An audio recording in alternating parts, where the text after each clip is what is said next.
Welcome back to the Olares project, brought to you by Tim Unscripted. What you're seeing here on the screen is a culmination of a thread that I previewed in the launch video. And what it boils down to is this is the first experiment that I've designed. You can watch the other video to get the overview of what the intent is behind this, but I wanted to actually walk you through how this experiment is notionally going to get wired up. So some of it already is wired up. Some of it remains to be done. So let's go through this. The whole idea behind this is I like Formula One racing. And what I want to do is basically have a race off where my model is the car. And then I've got 3 different crews being my agents driving the model. So at a high level, this is my competition system map. So this is all running on the Olares One. So no secret there. You can go out and pull the specs for yourself. It gives you kind of a high level overview of what that looks like. This is the model serving layer, which, this is the more important piece. So think of this as the race car. And then, of course, these are my 3 drivers in this particular competition. And then, of course, the whole contest. Now, what's interesting, and by the way, if you haven't noticed, this is Perplexity. Again, my favorite research tool. This is a recent output. This is actually something that I generated specifically for this video because my intent is, okay, I'm going to show you how all this mostly gets wired up. So yeah, there's stuff that's already pre-done. Like I mentioned earlier, there's stuff that needs to be done. But more important, and I think that this is going to be of great value to you, is ultimately I'm going to publish this in a GitHub repository so that you can kind of look at how all of this got done for yourself.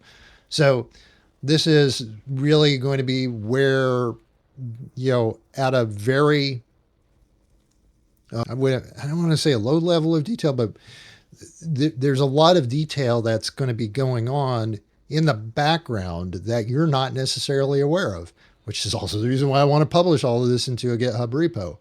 And, this is where some of this is going to come out, of course, because this will be publicly available. But, much of this was just rattling around in my brain, and I used Perplexity to actually get my ideas out. And that's really the substance of everything that I do on YouTube. I am sharing ideas. I am sharing the things that I invest time in for my own learning, for my own experience, to hopefully act as a springboard and an inspiration for you. So the run sequence, and by the way, I even thought through this, which is I need to make, in order to make this relatively balanced, I'm not even going to say fair, but balanced, I have a sequence of runs that I need to perform with each agent. I can't just do boom, it's not going to work that way. To be balanced, it's got to be run my sequence, allow it to cool down, run my sequence, allow it to cool down, run my sequence, allow it to cool down. So this is what that's going to look like from a timing standpoint. This is hopefully what we're going to get. We're going to get some sort of weighted scorecard out of the deal after all these performance runs are done. And then, this gets down to the repo level organization, the repo that I intend to provide access to on GitHub for the purposes of what it is that you might want to do with your own hardware and doing an agent competition. But that's the overall intent. And this, of course, is an actual diagram that will go public for you to be able to do your thing. So what I wanted to do just now is show you that I've already brought the repo in that I intend to use. It's not yet mapped to code server, so I'm not going to show you that piece of it, but I wanted to show you this particular repo because this is a partly baked repo. This is a project that I've been doing some work on over the course of time. This is going to be the test repository by which the agents are going to use the model to call to the repo to perform the work, which will ultimately provide me um, the feedback for the measurements. And so you can see that this is kind of a fairly well thought out approach to running this, this test track race. Whether it works or not, that remains to be seen. Notionally, all of the pieces are being put into place to make it work. So this is very important from the standpoint of I wanted something standardized that these agents could work from. So let me take a step back. For anybody who's not familiar with software development and this whole term of repo or repository, it's really just your source control where all of your important files are saved so that you can do your updates and have traceability on what was done and ultimately not deploy things theoretically that are broken into a production environment to, have people use your software.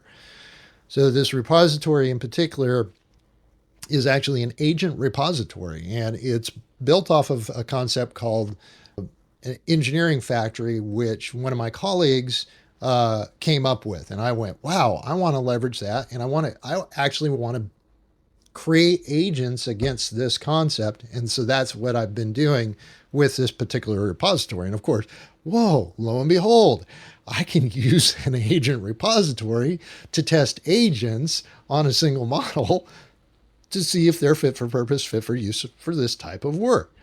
So, there is a method to all of this that may not be apparent to you as you're watching the series of videos, but this is the reason why I'm being upfront about this, being as transparent as I can, to let you know that I really am approaching this from a fairly methodical way, and I'm really thinking through the right way to frame this because it matters. It matters because there is so much discussion around this concept of vibe coding and you only live once coding.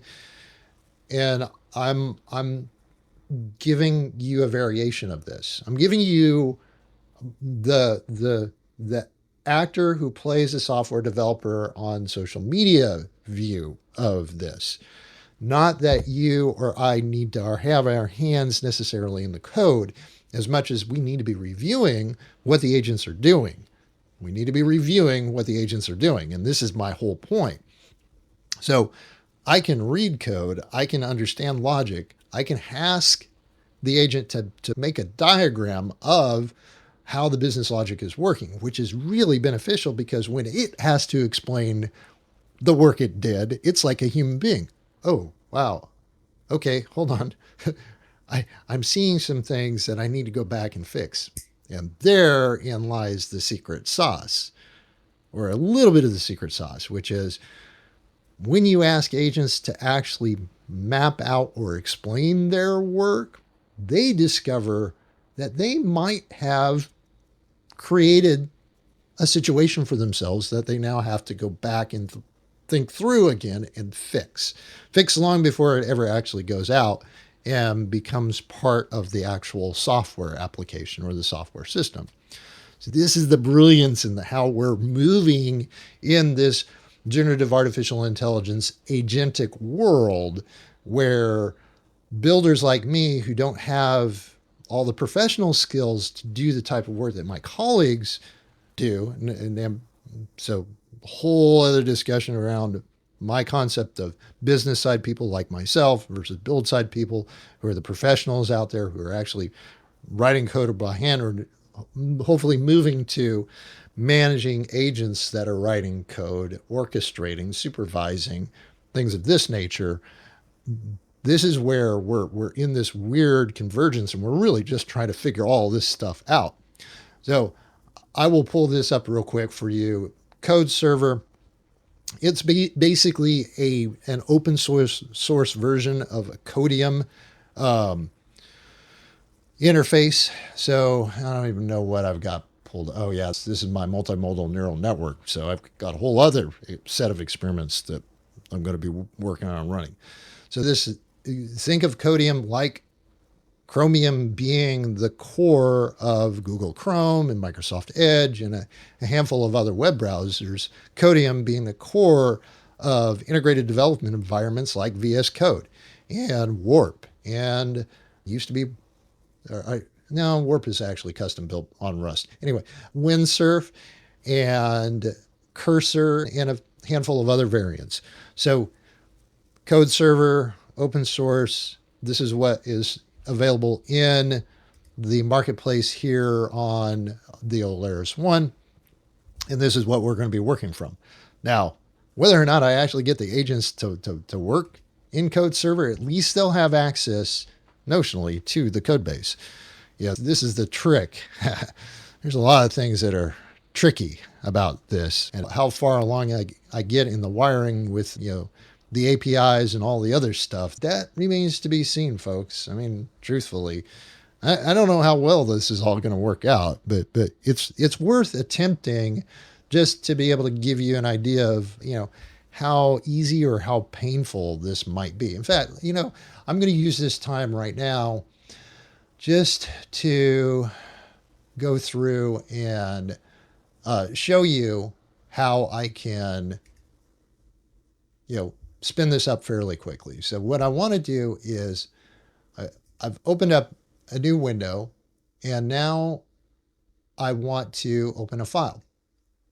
So where I've got to point it to is, my projects directory, I think. Yep, there we go. And click OK. Yep, come on. Oh, seriously. I should be able to open this, and clearly I'm not able to open this, but maybe I need to do something different here. All right, let's escape out of that. You can tell this is not something I do every day. Open folder. Yeah, this is better. Okay, projects, and that one. All right, so here we go. All right, so now you're going to see the entire code base, and we'll close this down real quick. And what I wanted to show you is really this README. And of course, it's in Markdown, so I want to open the preview, which is a little bit better for readability. This is a core of what these agents are going to be working with. And you can see that a lot of this is really already built out. So they're not starting from scratch. I'm not asking them to build a thing. I'm asking them to work on a thing that's already kind of built, and this is really what I'm hoping, that they're going to make this better at the end of the day. And of course, provide me some benchmarks to show you, hey, this particular model working with these particular agents, these agents are able to do this, and they're able to do it at these objective measures. Is it going to work? I don't know. It's an experiment. We're going to figure this out. One thing I can guarantee is that if I don't try it, somebody else will. And then I'll be looking like, the guy who missed an opportunity. So, if somebody races me to the eventual end on this, that's cool. I welcome the competition. We're going to get different results because, of course, these are all backed by generative models. And so the generative model is going to perform differently, even on standardized hardware, even on a standardized code base. And that's the trick. We're going to see some variations, just like when you're working with ChatGPT, or you're working with Claude, or you're working with Gemini, or any of your favorite models in a chat window. You can push the same prompt and get a different outcome every single time. There's guardrails, there's certain constraints, there's a lot of things that you can do to force a bit more uniformity in the response.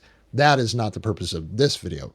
This video is really, though, to show you, hey, this is the blueprint. This is what I intend to follow. You're going to see me wire some things up. So certainly you see the source code. This is the code base that we're going to be performing this experiment against. And this gives you an idea of where this is actually headed. Again, execution is, this is what we're going to figure out together as I'm recording these videos and posting them out to social media. So I hope this part is interesting enough for you to continue to go along with me on this journey. Again, executing against that blueprint is intended to go into a public repository once all of this is done. Don't want to give that secret sauce away right now. Now you've gotten to see the code base that it's actually going to be working against. There's a fair amount of wiring to continue to do in the back end here on the Olares One. You know, it's going to be an effort on my part. It's probably my biggest and most ambitious series yet. So stay tuned. You have just officially wrapped up episode number 1 of the Olares project, a head-to-head race-off between 3 different agents, measuring some performance metrics and how well they work with a code base. And by the way, these runs, I'm going to be rolling back all of their changes after we kind of walk through and review and critique what they did as far as the updates are concerned. And by the way, this needs to be checked into a GitLab repo that I will create. And here's the thing: this is GitLab, so I've got another piece of wiring to do. At least the folder is local now on Olares. The next step is to wire up the repo so that all the changes get managed through GitLab, and I'll probably record a video for that as well, just so that you can see how easy or difficult or somewhere in between all of this is. Anyway, so preview of coming attractions. Thank you for watching all the way through to the end of episode 1 of the Olares project. Look forward to having you around for the next video, brought to you by none other than Tim Unscripted.